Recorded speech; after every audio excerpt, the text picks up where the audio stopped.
Pimenevät illat, tulien lämpö, syysmyrskyt ja kovat tuulet. Auringon nousut, tuulta, sadetta. Ensimmäiset yöpakkaset, auringonlaskut ja taianomainen tunnelma.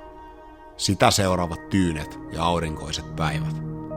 Luonto valmistautuu pitkään ja pimeään talveen, kuten myös kulkija.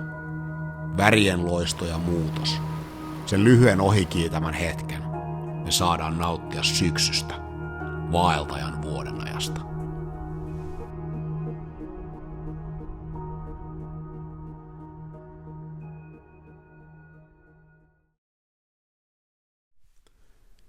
Ensimmäinen reipas pakkasyö takana, ja on todella hienoa päästä ihailemaan kylmän kaunistamaa maisemaa. Pitkospuiden väleissä näkyy hieman pakkasen merkkejä, kuten myös puiden lehdissä. Syksyssä upeata mun mielestä on kylmän yön jälkeen hiljalleen lämpenevä päivä.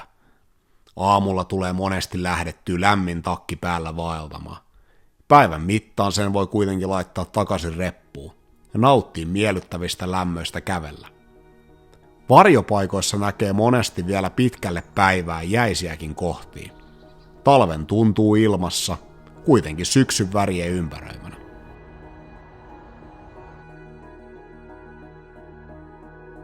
Samalla kun ilta alkaa ottamaan valtaa, saakin jo kaivaa lämmintä vaatetta päälle, ihailla upeita auringonlaskuja, nautiskella tulien vierellä.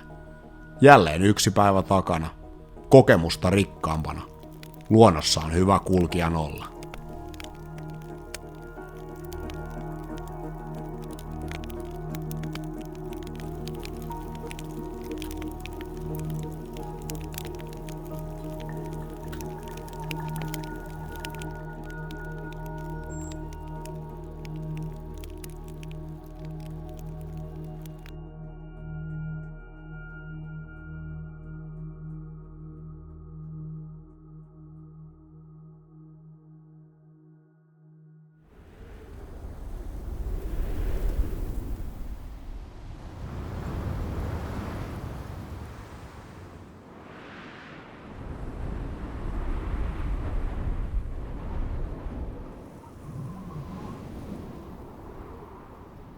Kuten syksyn luonteeseen kuuluu, hyvillä keleillä on tapana tehdä tilaa myrskysemmille päiville.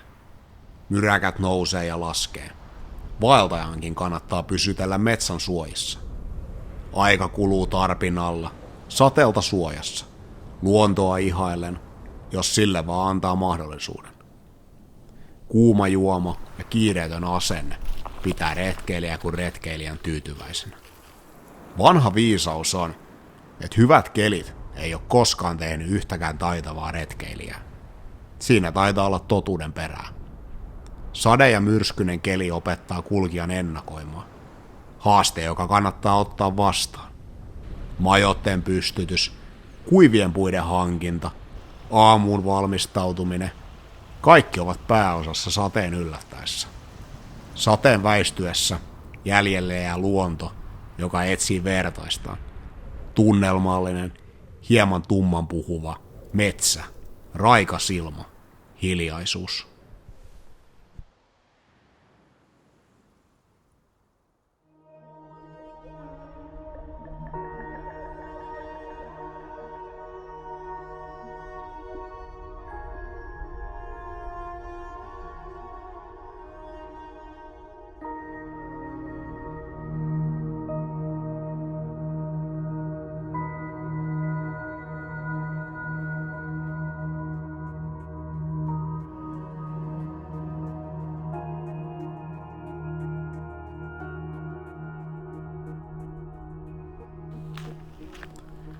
Mulle syksy on aina ollut erityinen vuodenaika retkeillä, ja joskus tuntuu siltä, että syksy on omalla kohdalla jopa se upein vuodenaika, tai ainakin odotetuin, mitään muilta vuodenajoilta pois ottamatta.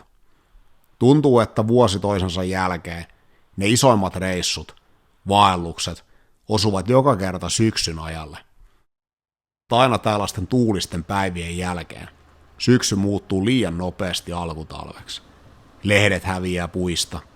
Kaikesta tulee jotenkin karumman näköistä. Syksyn väriloisto tuntuu olevan aika haavoittumainen luonnonvoimien edessä. Jotenkin sitä aina unohtaa, miten nopeasti se syksy onkaan ohi, ja välillä pitää itseään muistuttaa siitä. Lähteä ulos silloin, kun se ei välttämättä olisi se houkuttelevin vaihtoehto. Kuitenkin joka kerta retken ja vaelluksen jälkeen tajuu sen jälleen kerran olleen paras vaihtoehto.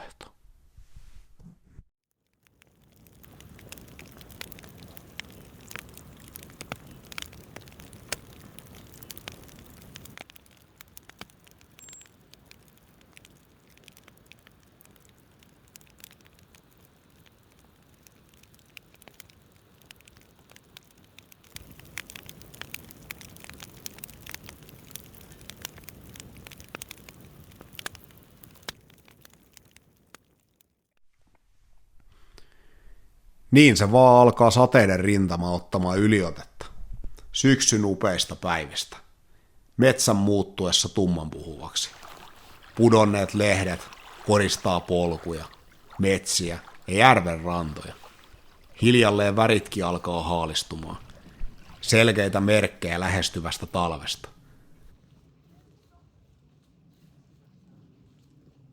Monesti syksyisin vaeltaja saattaa jäädä säiden armoille pidemmäksikin aikaa. Saderintamia toisensa perään. Saapuu miltei liukuhihnalta, hiljaiseen Pohjolaan. Metsä alkaa hiljalleen muuttumaan. Järven rannoilla kulkiessa kylmä ja kostea ilma alkaa haastamaan vaeltajaa. Kuppi kuumaa juomaa, eväiden laittoo taukopaikalla. Lämmin ruoka ja juoma tekee aina taikojaan. Elämän yksinkertaisuus on kirkkaana näkyvissä, vaeltajan mielessä.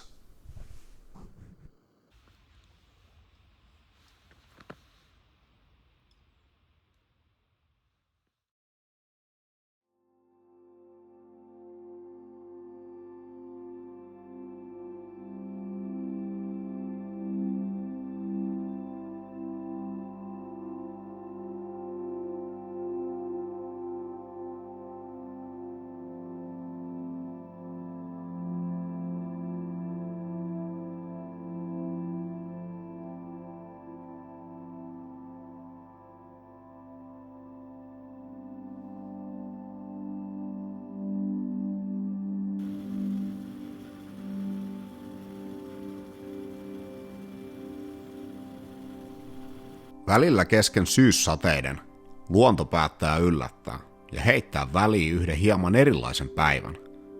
Aamun sarastaessa huomaa, miten usva peittää kaiken alleen. Tämä tarkoittaa yleensä tulevaa kaunista päivää. Syksynsi ilmojen ollessa selkeästi viileämpiä, usva saattaa pysytellä pitkänkin aikaa näkyvillä. On upea kulkea pitkin maagisen näköistä luontoa, luontoäidin tarjoillessa parastaan. Yleensä taivas alkaa kirkastumaan viimeistään myöhemmin iltapäivällä, ja vaeltaja saattaa jo odottaa upeaa iltaa tulien äärellä. Illan viiletessä jäljelle jää rauhallinen fiilis, ja sen myötä onkin mukava painaa päätä tyynyyn. Yö luonnon helmassa saattaa olla viileä. Tähän onneksi vaeltaja aina varautuu.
Syksyn vaihtuminen talveen.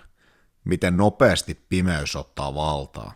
miten nopeasti ne illat lyhenee, jättäen vaeltajalle aikaa istua ajatustensa kanssa.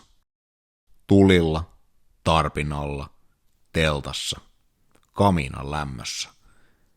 Mitä pidemmälle syksy etenee, sen vähemmän on aikaa nauttia päivänvalosta luonnossa. Pitkät illat rauhoittaa mukavasti päivän pitkän patikan. Otsavalonkin kanssa kulkeessa pitää olla tarkkana, ettei pimeä ilta yllätä vaeltajaa. Illan hämärtyessä saakin jo laittaa seuraavan yön leirin pystyyn. Tämän jälkeen vaeltajalle saattaa jäädä vielä reippaasti aikaa rauhoittua, ennen kuin teltta ja lämmin makupussi houkuttelee unten maille. Tulien lähellä on oma pieni suoja, sopivan matkan päässä pimeydestä, kotoisa ja tunnelmallinen.